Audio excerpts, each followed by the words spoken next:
Hi நண்பர்களே, welcome to சனா சேவை மையம் யூடியூப் சேனல். நம்ம சேனலில் தற்போது என்ன செய்தி பார்க்க போகிறோம் அப்படின்னா, ஊரக வளர்ச்சி துறையில் office assistant, clerk, driver, watchman இந்த பணியிடங்களுக்கு எப்படி விண்ணப்பிக்கலாம் அப்படிங்கிறத பார்க்க போகிறோம்.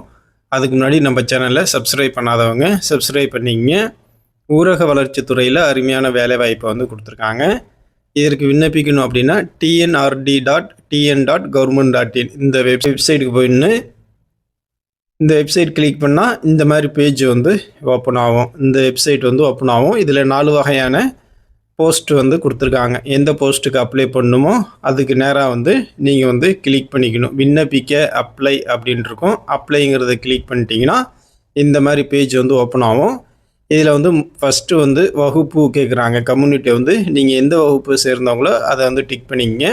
அடுத்து பாலினம் ஆனா பெண்ணாங்கிறத டிக் பண்ணிக்கிட்டு நீங்கள் விண்ணப்பிக்க விரும்பும் மாவட்டம், அடுத்து உங்களுடைய வட்டாரம், அது ரெண்டுமே செலக்ட் பண்ணிக்கிட்டு விண்ணப்பதாரரின் பெயர் ஃபஸ்ட்டு இனிஷியலு, அடுத்து பெயர் டைப் பண்ணிக்கணும். அடுத்து தந்தை, பாதுகாவலர், துணைவியின் பெயர் ஃபஸ்ட்டு இனிஷியலு, அடுத்து அவங்களுடைய பெயர் டைப் பண்ணிக்கணும்.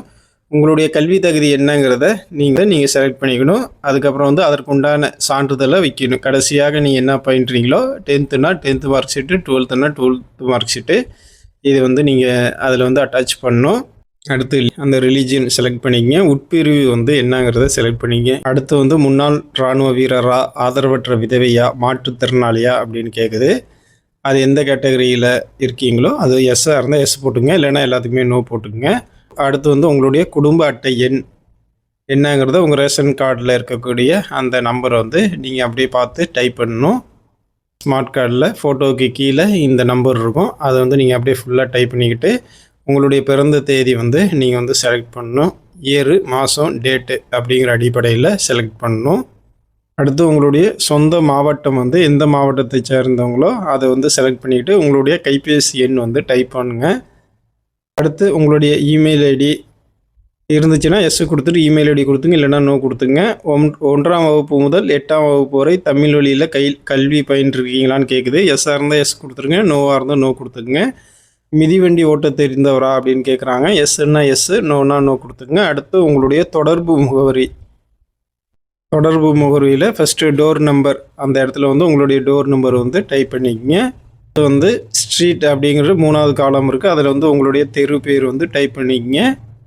வில்லேஜுங்கிற காலமில் உங்களுடைய வில்லேஜ் என்னவோ அதை டைப் பண்ணிங்க. அடுத்து டிஸ்ட்ரிக் கேட்குது. உங்களுடைய டிஸ்ட்ரிக் நீங்கள் செலக்ட் பண்ணிக்கங்க. அஞ்சல் குறியீட்டு எண் நீங்கள் போட்டுக்கிட்டு உங்களுடைய வகுப்பு சான்றிதழ் இதில் அட்டாச் பண்ணணும்.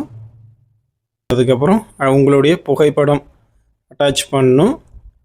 அதன் பிறகு உங்களுடைய கையெழுத்து அட்டாச் பண்ணணும். அதுக்கு முன்னாடி விண்ணப்பிக்க முன்னாடி இதெல்லாம் ஸ்கேன் பண்ணி வச்சுக்கோங்க. அடுத்து உறுதிமொழி நிறைய விஷயங்கள் கொடுத்துருக்காங்க. அதை நீங்கள் படித்து பார்த்துங்க. எல்லாத்துக்குமே டிக் பண்ணணும். எல்லாத்துக்குமே டிக் பண்ணிவிட்டு கீழே கேப்சா கோடு கொடுத்துருப்பாங்க. அந்த கேப்சா கோடை பார்த்துட்டு அந்த பாக்ஸில் டைப் பண்ணிவிட்டு திருப்பி ஃபஸ்ட்லேருந்து மேலேன்னு கீழே வரையும் சரியாக டைப் பண்ணியிருக்கோமா அப்படிங்கிறத ஒரு தடவைக்கு 2 தடவை நீங்கள் செக் பண்ணி பார்த்துக்குங்க. இதில் ஏதாவது மிஸ்டேக் இருந்தால் அப்படியே திருத்திக்கலாம், இல்லைன்னா அடுத்த ஸ்டெப்புக்கு போயிடலாம். எல்லாமே சரியாக இருக்குது. இப்போ சேவ் அண்டு நெக்ஸ்ட் ஸ்டெப் அப்படின்னு கேட்குது. அதை டிக் பண்ணிட்டிங்கன்னா ஓகே அப்படின்னு கொடுத்துட்டிங்கன்னா உங்களுடைய மொபைல் நம்பருக்கு ஒரு ஓடிபி வரும். அந்த ஓடிபி வந்ததுக்கப்புறம் அது இதில் டைப் பண்ணிவிட்டு கீழே கேப்சா கோடை டைப் பண்ணிட்டு வெரிஃபை ஓடிபி அப்படிங்கிறத கிளிக் பண்ணணும்.